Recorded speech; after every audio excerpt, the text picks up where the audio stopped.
Brian and Kenzie in the morning. And Chicago's alternative all day. Q101. Kenzie's Krimes.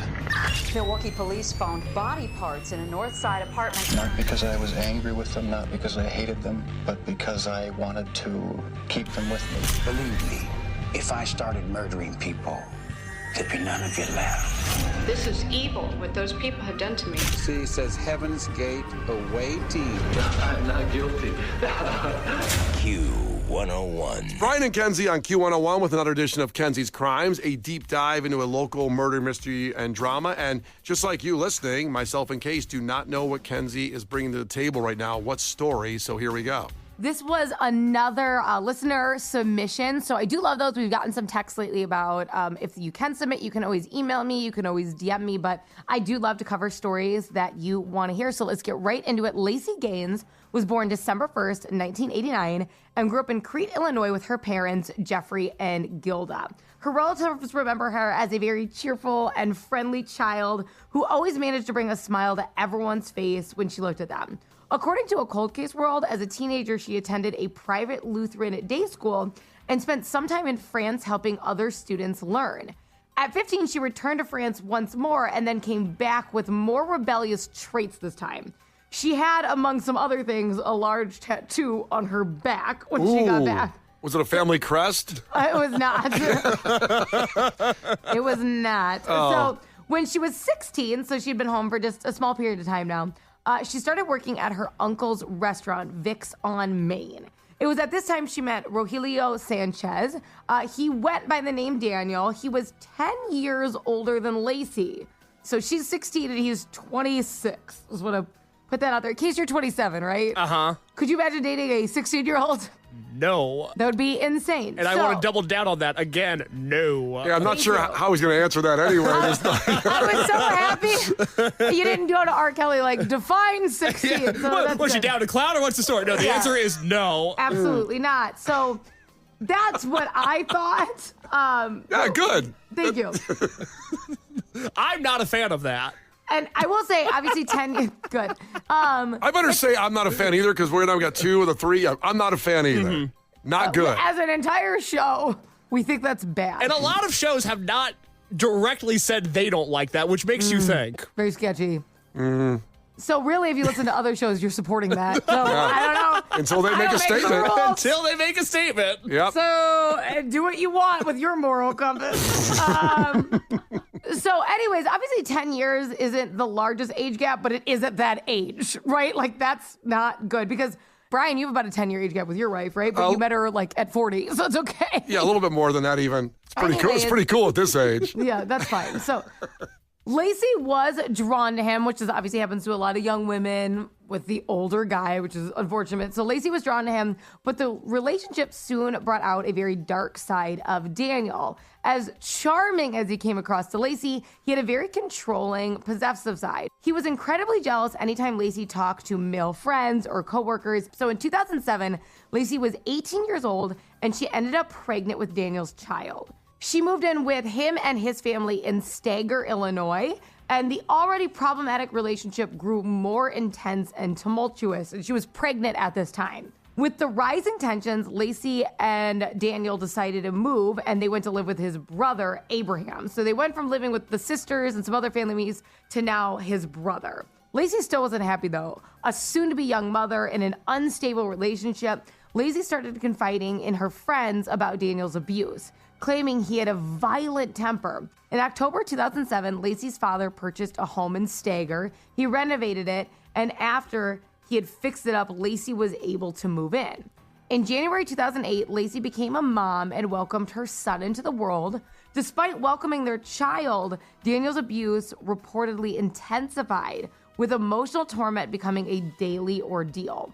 By late 2008, Lacey was working at Waffle House, and her coworkers noticed lots of bruises on her arms. Lacey was exhausted by the constant cruelty, and finally, she ended the relationship. Not long after doing so, she met a man named Juan. He was incredibly kind, and Lacey's family loved him. Lacey and Juan moved in together in his sister's house in Chicago. Daniel's anger was ignited. I mean, the jealousy was oozing. His obsession with Lacey developed into stalking her. He sent threatening texts claiming he'd take their son to Mexico. One of the craziest parts when I first read it was that Lacey's mom was paying for Daniel's cell phone. And mind you, he's threatening to like kill Lacey, kidnap their son. And I'm like, why would she even pay for this phone? But she later shared the information. She was so scared that he was going to kidnap the child, she thought the phone would be able to track him and she'd be the owner of that phone. That's pretty smart. So in February 2009, Lacey's son was just over a year old, and Lacey filed a police report over the death threats Daniel was sending her. In 2009, Lacey and her son moved to Sunset Lake Apartments in Justice, Illinois. Her parents were very opposed to this move. After seeing the place, they felt like it was in a rough area for Lacey and her baby. So by late 2009, Lacey asked her father if she could move back home with her son, but without Juan. She didn't go into detail why, even though her father was wondering. And then not long after, on December 4th, 2009, she told a friend she was excited about marrying Juan, which everyone was super confused about because it appeared they were broken up and she was trying to move out. So she was still in the apartment. December 7th, 2009, just 6 days after Lacey turned 20, Lacey left her son with her grandmother so she could go to a doctor's visit. Later that day, Juan, who had just gotten back from California, found her body in their apartment. And there was blood everywhere. And I'm going to pause right here because as I was researching the story, when I got to this point, I'm like, it's so obvious who did this. There is something that hasn't come into play yet that's going to drop your jaw to the floor and make you go, wait, like this is a completely different story than I thought. Well, damn, that's coming up in 3 minutes. The conclusion of Kenzie's Crimes with Brian and Kenzie on Q101.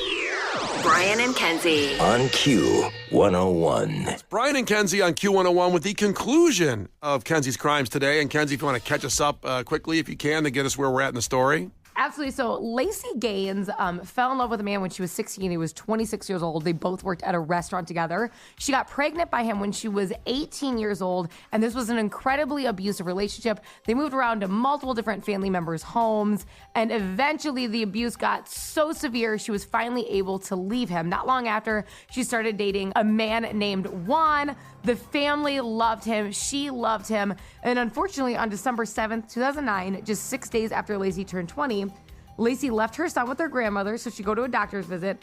And later that day, Juan, who had just gotten back from California, found her body in their apartment, and there was blood everywhere. Juan called 911, and officers arrived, and her body was rushed to Advocate Christ Medical Center, where she was tragically pronounced dead. Lacey had been strangled with an electrical cord and stabbed in the neck with her own kitchen knife. There was no forced entry, which also suggests she knew the killer. The medical examiner also claims that the killer was most likely right-handed. What did the murderer want? Because at this point, it seems to just be rage or revenge. Officers believe the killer either had a key or snuck up and attacked her out of nowhere after being left in willingly. Her ex, Daniel, who's incredibly abusive, who he shared her child with, he's the prime suspect. He passed a polygraph test and was heavily interrogated and was almost instantly cleared with his alibi. Days later, a detective claimed he knew the killer but lacked the evidence to convict. Several days after the murder, and you guys, this is where the entire story changes. Advocates received an anonymous letter alleging Lacey worked at Park Management run by the very wealthy Joe Ghetto.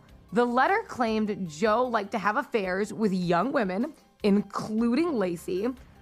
Joe liked to call them strays, which is classy. I want to clarify. So this Park Management company owned the building she was in, as well as several other properties throughout Chicagoland. So a very wealthy property manager. Joe's ex-wife, Linda, distanced herself because of this behavior. The letter claimed Joe's property manager, Irene, had set Joe up with her own daughter. They started an affair, and once the affair ended, Irene stayed by Joe's side and not her daughter's. And the daughter cut ties with both of them. Huh.